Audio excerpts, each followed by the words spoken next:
The very existence of Ghostbusters Afterlife provided a lesson that Disney could have learned with regard to Star Wars, but they completely ignored it.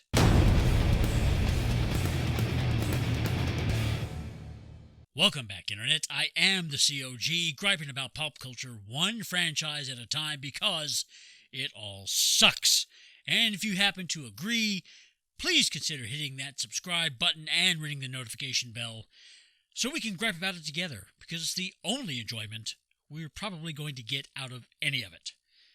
So, as I'm sure all of you have seen and are aware, the Ghostbusters Afterlife reel trailer dropped a week or so ago. Very cool looking, in my opinion, and something I could get excited for as far as a Ghostbusters movie. But whether or not it's going to be good remains to be seen.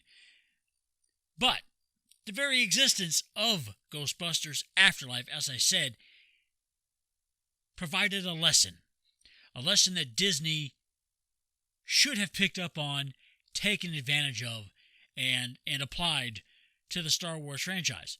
So, as you know, Episode 9 was one of the most, if not the most, scrutinized major franchise movie production ever.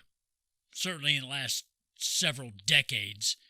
Everybody was all over every bit of information, every leak, everything that looked out of line, every little detail that just did not seem like it was a course correction of any kind for the Star Wars franchise, and therefore leading to what everyone was pretty much guaranteeing was going to be a colossal disaster to close out the Skywalker saga. Now, I have seen The Rise of Skywalker. I saw it Thursday night. No, I did not pay full price to see it. I didn't pay anything out of pocket to see it except for popcorn. A friend from work, his wife had gotten him 2 pre-order tickets. She elected not to go, so he very generously offered it to me. So I took the opportunity to see the film. And I'm not going to go into the good or the bad. Not yet. I don't want to color anybody's preconceptions going in. And that's all I'm going to say about it right now. What I'm referring to for the Star Wars saga and what Disney could have taken away out of Sony's playbook was we could have given them a do-over. So Disney could have taken a mulligan on The Last Jedi and done it over. And Ghostbusters Afterlife proves this. After Ghostbusters 2016 tanked, and it was so divisive among the Ghostbusters fans, Sony said, okay, we're going to go back and do a sequel, and they retconned their reboot and went back and did a sequel. Disney could have done this. Now, and it's not a new concept. I mean, I know there have been plenty of movie franchises to retcon previous entry and go with something different or completely ignore. Transformers is famous for this, basically ignoring what came in the previous movies, but they're not doing it in response to fan reaction to how bad we thought the films were. Sony, on the other hand, did. They gave us a different Ghostbusters movie on our reaction on the box office returns. Why wouldn't Disney have done that with The Last Jedi, with Episode 8? I mean, as I said, they wouldn't have been the first ones to do it. The best example, in my mind, that comes to my mind for a franchise completely retconning a previous entry and starting over or going back and picking up where they left off with their last good movie was, in my opinion, yes, the Highlander franchise. Anybody remember Highlander? 1986 Highlander, very, very cool movie with Christopher Lambert and Sean Connery. Probably should have stopped at the one, but they went after the sequel, tried to go for the money grab with Highlander 2: The Quickening, which very quickly tanked, and it was awful. It retconned the original.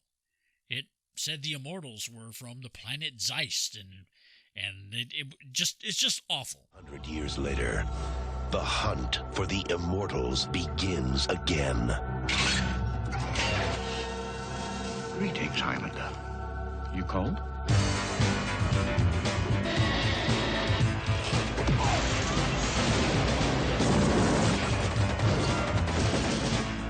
Highlander 2, The Quickening.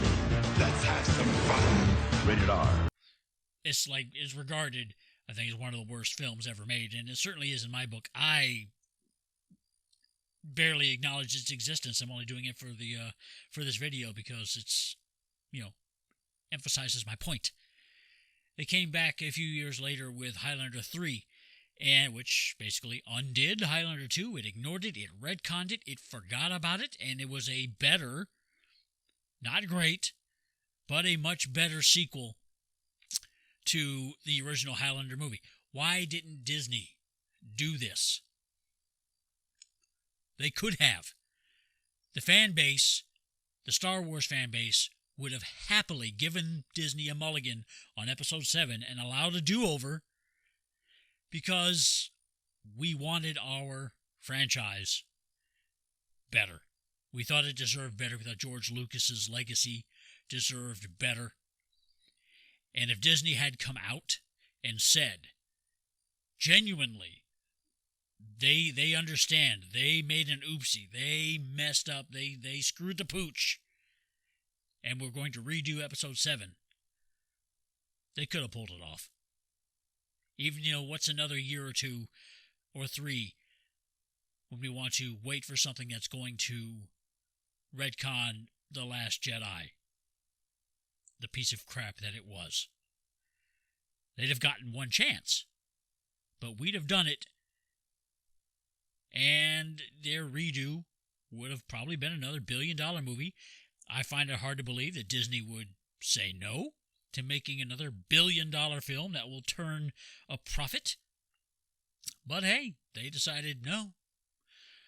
We're going to stick with what we've done, even though we don't know what we're doing, and we didn't have a plan to start with. And we're going to leave J.J. Abrams backed into a corner with all the loose ends to try to tie up in a single film. Anyway, that's the lesson that savvy Sony taught Disney that they ignored. So what do you think? Do you believe, as I do, that the Star Wars fan base in the 21st century, as passionate as it is, as disgruntled with The Last Jedi as it is, would have given Disney a mulligan and allowed a do-over on Episode 8? Let me know in a comment below. And if you enjoyed this video, if you like my content, please consider liking and sharing the video. It helps the channel immensely. And if you like what I do, please consider hitting that subscribe button. Thank you so much for watching.